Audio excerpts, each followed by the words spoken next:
Roman Reigns. If you've been under a rock, this guy has been champion of the WWE for the past 3.5 years. Roman Reigns has been wearing these pants for the past 3.5 years. I got my tight pants,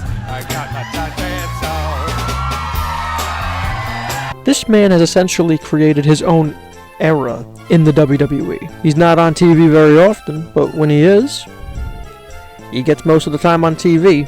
Even when he's not there, people are talking about him, and his faction, the Bloodline, they make sure to do his dirty work.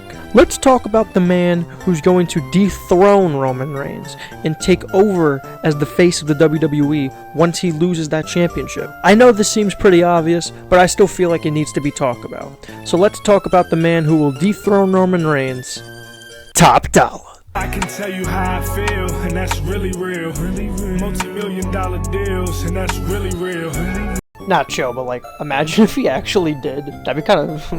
Would you guys be mad or upset about that? Let me know in the comments. In all seriousness, it's obviously going to be Cody Rhodes. Finishing the story that he never finished. Winning the title that his father never won. All things that accumulate into a very great storyline. As of recent, Mr. Cody Rhodes has been kind of just drifting off into the WWE universe, fighting guys such as Brock Lesnar, and that's it. And I guess he fought Dom. But do we really count that? Nah. But I mean, WrestleMania season's coming up pretty soon. It's a lot sooner than you think it is. We only got like 7 more months until WrestleMania, so they gotta start that build up. So in today's video, I'm going to be talking about how I would book Cody Rhodes versus Roman Reigns Part 2. So we start off at the Royal Rumble. No, he doesn't win the Royal Rumble. But he is in the match, though.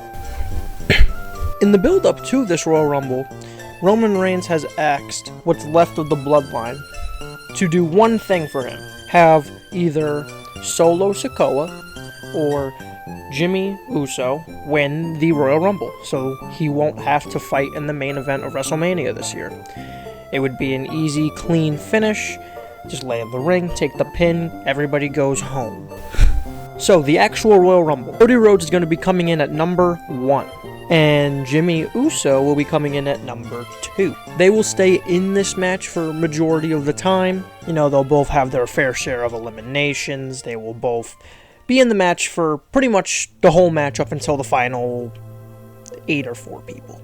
But pretty much what would happen is Cody Rhodes would go on to eliminate Solo Sikoa, and then Jimmy would try to eliminate Cody Rhodes right after. And while that is happening, let's say at number 30, Jey Uso comes out. Jey Uso comes out. Obviously at this time, he probably still wants the title. He wants to feud with Jimmy and wants to get back at the Bloodline, you know, yada yada yada. Jey Uso ends up saving Cody Rhodes, and then Cody Rhodes and Jey Uso go on to eliminate Jimmy Uso. And then the winner of the match, it could literally be whoever. You could put Top Dollar in there. I can tell you how I feel, and that's really real. Multi-million-dollar deals, and that's really real. Maybe you could have LA Knight win it. Yeah.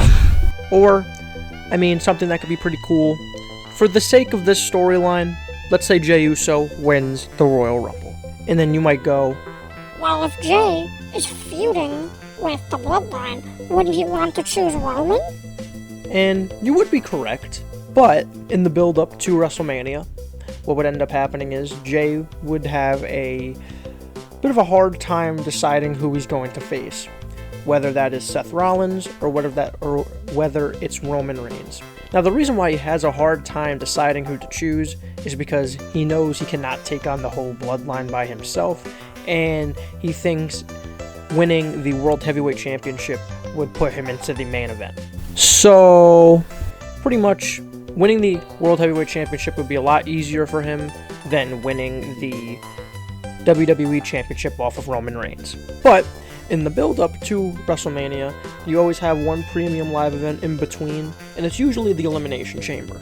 And at this year's Elimination Chamber, for the sake of this storyline, let's just say Seth Rollins is still the World Heavyweight Champion. Paul Heyman is actually going to pull some strings and have Jimmy Uso versus Seth frickin' Rollins in the main event at Elimination Chamber. The Bloodline would go on to help.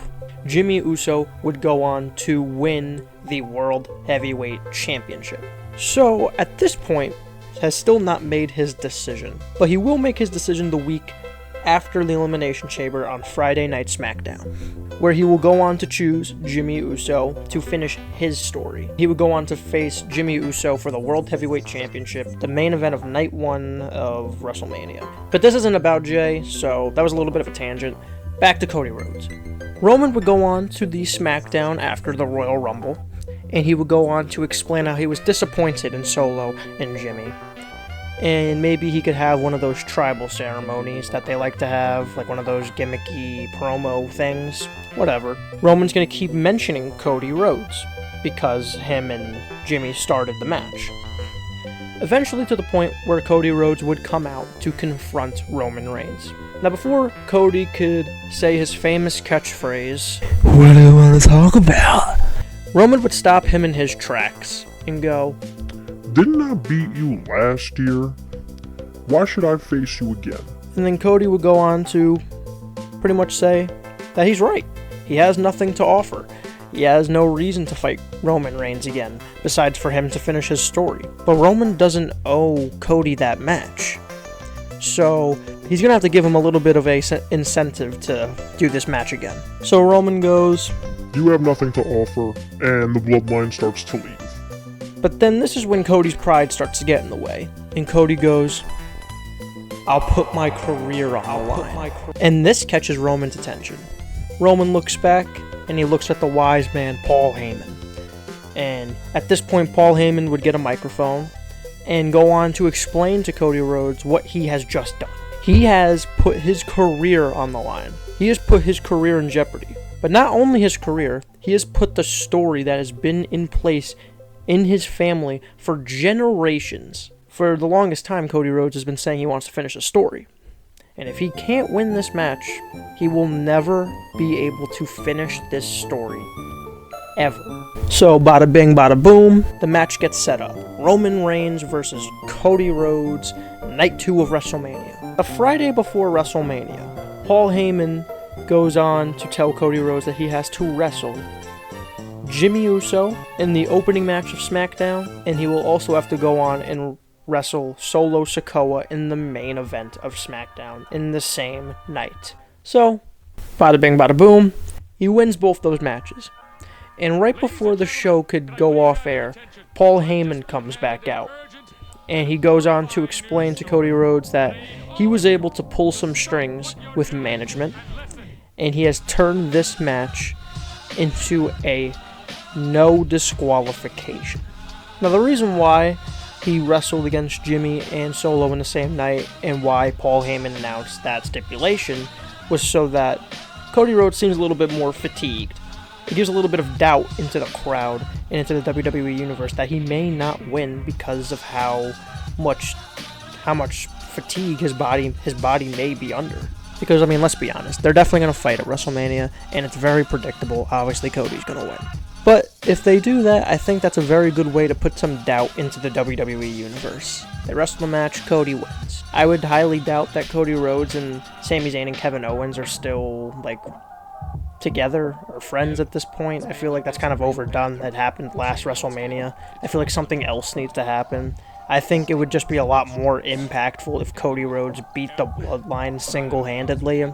But that's just my opinion. A lot of things could change. Maybe Randy Orton could come back, and Randy Orton could mentor or be Cody's manager, because maybe he doesn't want to wrestle again because he got injured. But I mean, tell me what you think. Do you think somebody else deserves to dethrone Roman Reigns? If not Cody? But I think that's going to wrap it up for today's video. If you enjoyed, I would appreciate it if you liked, commented, and subscribed. It helps the channel out a lot. And I just want to say thank you to the people who are watching this. I do appreciate your viewership, and you guys motivate me to keep posting every day. But enough sappy stuff. If you are interested in watching some more content, click this video on why I think Sheamus deserves better treatment from the WWE. But until then, I'll see you next time. Peace.